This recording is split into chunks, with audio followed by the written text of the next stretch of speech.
বহে মাঘ মাসে শীতেরও বাতাস। কবিতার লাইনটির মতো শুধু শীতের বাতাস না, উপমহাদেশের ক্রিকেট আঙ্গিনায় রীতিমতো গরম হাওয়াই বইছে। পানি না ছুঁয়েই মাছ ধরে ফেলার মতো পাকিস্তান ভারতের সঙ্গে না খেলেই বিশ্বকাপে খেলবে বলে জানিয়ে দিয়েছে। সে খবর পুরনো। আলোচনার মূল বিষয় এখন ভূ রাজনৈতিক এই দাবা খেলায় কি প্রভাব পড়বে ক্রিকেট বিশ্বে।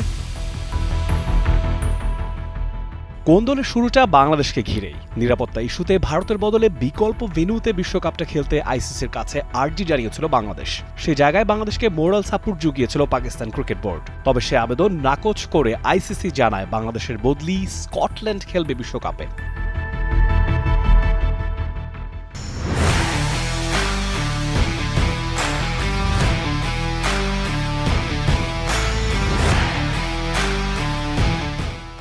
এমন সিদ্ধান্ত আলোড়ন ফেলে পুরো ক্রিকেট দুনিয়াতেই। সময় নিয়ে পাকিস্তান সরকার শেষমেশ সিদ্ধান্তটা জানিয়েছে, বিশ্বকাপে ভারতের বিপক্ষে ম্যাচটা বয়কট করবে তারা। এরপরই এমন সিদ্ধান্তের পক্ষে বিপক্ষে শুরু হয়েছে তোলপাড়। আইসিসি থেকে বিবৃতিতে পিসিবিকে বলা হয়েছে সিদ্ধান্তের যথার্থতা নিয়ে আরও একটাবার ভেবে দেখতে। অন্যদিকে বেজায় চটেছেন ভারতের ক্রিকেট গ্রেটরা। অবসর ভেঙে বারে বারে ক্রিকেটে ফিরে আসার নজির পাকিস্তানি ক্রিকেটারদের মধ্যে তো আছেই। কাজেই 15 তারিখের আগে অনেক কিছুই ঘটে যেতে পারে। আরও আগে এই সিদ্ধান্ত এলে সেটার প্রতিক্রিয়া অন্যরকম হতে পারত, কিন্তু আচমকা শেষ মুহূর্তে এমন সিদ্ধান্ত নেওয়া সত্যিই ভাবনার ব্যাপার। জানি না আইসিসি কি ভাবছে, তবে আমি মনে করি এমন অ্যাকশন তাদের নেওয়া উচিত যা দেখে ভবিষ্যতে আর কোনো দল এমন কিছু করার কথা ভাবতেও না পারে। চমকপ্রদ খবর, ভারত নাকি ঠিকই 15 তারিখের ম্যাচ খেলতে শ্রীলঙ্কায় যাবে। নিয়ম অনুযায়ী অনুশীলন, সংবাদ সম্মেলন সবই করবে। পাকিস্তান ম্যাচ খেলুক আর নাই খেলুক, ম্যাচ ডেতে মাঠে হাজিরও হবে ভারতীয় ক্রিকেটাররা। সংবাদ সংস্থা ANI কে এমনটাই জানিয়েছেন বিসিসিআইয়ের এক কর্তা।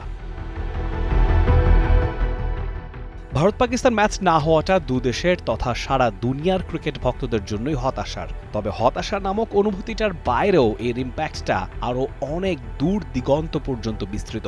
বিসিসিআই, পিসিবি, এসএসসি, আইসিসি এমনকি অন্য বোর্ডগুলো $বিলিয়ন লোকসানের মুখে পড়বে বলে মনে করেন সাবেক পাকিস্তানি ক্রিকেটার রাশিদ লতিফ।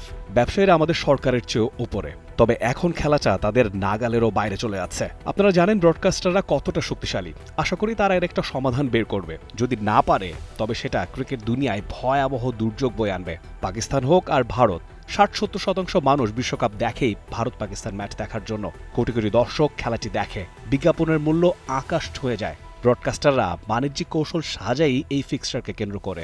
পক্ষে বিপক্ষে নানা মনির নানা মত, তবে এই কথা ঠিক যে পাকিস্তান তাদের সিদ্ধান্তে শুধু ভারতই না, গোটা ক্রিকেট ফ্র্যাটার্নিটিকেই নাড়িয়ে দিয়েছে। 2027 পর্যন্ত হাইব্রিড মডেলে খেলার ব্যাপারে একমত ভারত ও পাকিস্তান। এর পরের যে ইভেন্টগুলো বসবে এই দুই দেশে, তার বেলায় প্রশ্নটা এখন ঘুরপাক খেতেই পারে আপনার মনে, তবে উত্তরটা এখন জমাট কুয়াশার চাদরে ঢাকা।